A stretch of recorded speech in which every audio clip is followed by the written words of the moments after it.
वैसे तो हंसी मजाक हमारे जीवन का एक हिस्सा है, परंतु हमें सामाजिक दायरों में रहते हुए ही किसी का मजाक उड़ाना चाहिए।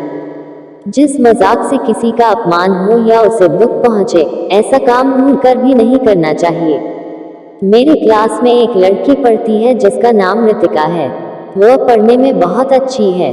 आज वह मेरे पास एक फ्री पीरियड में आए और कहा, मैम क्या मुझे आपके 2 मिनट मिल सकते हैं? तो मैंने कहा, क्यों नहीं, तुमको जो कहना है कह सकती हो।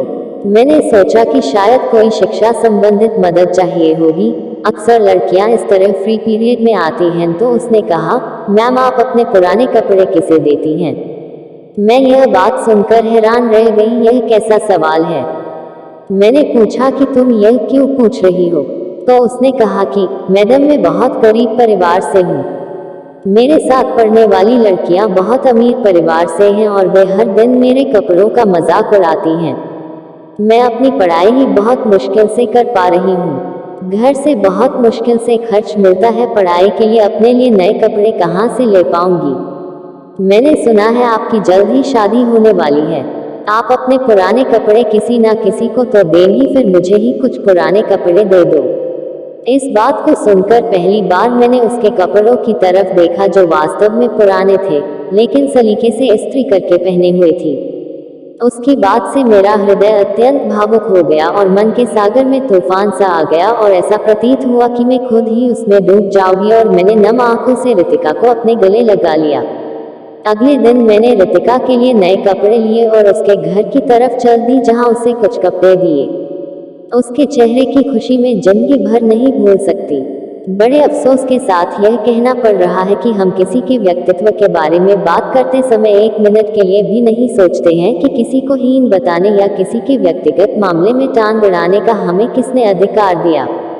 अगर कोई अमीर है और उसके पास ईश्वर को दिया सब कुछ है, तो क्या हमें यह अधिकार है कि हम जिसे चाहें उसे अपमानित करें? क्या हमारे हृदय में ईश्वर का कोई भय नहीं है? कोई भी इंसान अपनी मर्जी से गरीब नहीं होता। कुछ लोग जन्म से ही अमीर होते हैं, वहीं कुछ अपनी मेहनत से पैसा कमाते हैं। कुछ लोग ऐसे भी होते हैं जो बहुत मेहनत करने के बाद भी गरीब ही रहते हैं। गरीब इंसान मेहनत मजदूरी करता है और अपने परिवार को पालता है। वह किसी से मदद की उम्मीद भी नहीं करता और अपने आत्मसम्मान को बचाते हुए जीवन जीता है।